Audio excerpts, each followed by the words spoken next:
Vous devez contacter les urgences pédiatriques si votre enfant de moins de 3 mois fait plus de 38,3 degrés Celsius de température.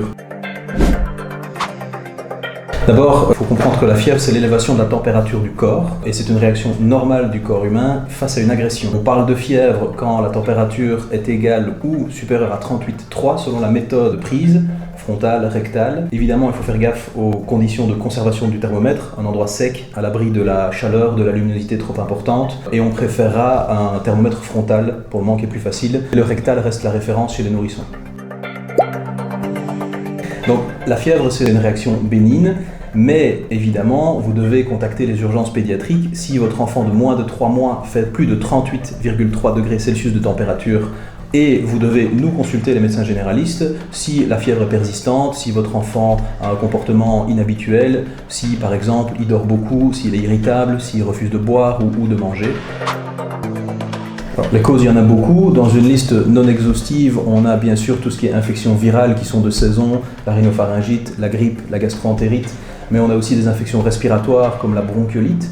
On doit bien sûr ne pas oublier les causes non infectieuses de la température élevée, notamment dans les 48 heures après un vaccin, notamment aussi dans les poussées dentaires. Chez l'enfant, on peut avoir des poussées de température corporelle et donc parfois de la fièvre, mais aussi dans les périodes plus estivales, les insolations, où il faudra surtout bien hydrater les enfants.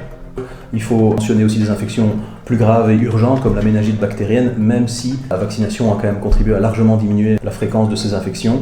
Quoi qu'il arrive, je crois que ce genre de situation, il faut en parler avec votre médecin généraliste, le pédiatre ou alors encore l'ONE. Être attentif à toutes les petites mesures d'hygiène qui permettent d'assurer la bonne santé générale de l'enfant. Et parmi les mesures primordiales que vous pouvez prendre, on pense bien sûr à l'hygiène de vos mains, l'hygiène de main des enfants, pour réduire le risque de transmission des germes, mais aussi bien sûr les soins de nez. Donc, les traitements de la fièvre, ça repose sur deux aspects. D'abord, les mesures non médicamenteuses, donc on essaye de ne pas couvrir l'enfant, on essaye de lui donner un petit bain tempéré et surtout, comme je le disais, de l'hydrater. Ensuite, on peut avoir recours à l'alternance du paracétamol et de l'ibuprofène, dont les noms commerciaux les plus connus, c'est Perdolan et Nurofen, qu'on donnera à raison de la dose en fonction du poids de l'enfant. Et il faut évidemment rappeler que la fièvre est une réaction normale du corps face à une infection et qu'on ne peut traiter qu'en fonction de l'intolérance de la fièvre et de l'état de l'enfant.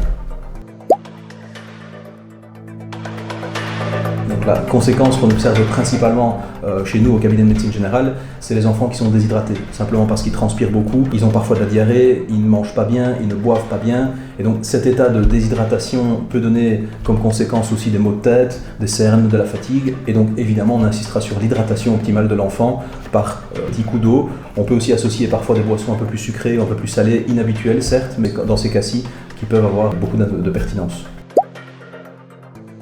En résumé, on traitera plutôt le confort de l'enfant que la valeur de la fièvre, parce que beaucoup de collègues vous le diront, mais c'est pas rare de voir un enfant qui a plus de 38,3, voire 38,5, voire 40 de fièvre, mais qui pourtant est super tonique et est en train de faire la java dans le cabinet.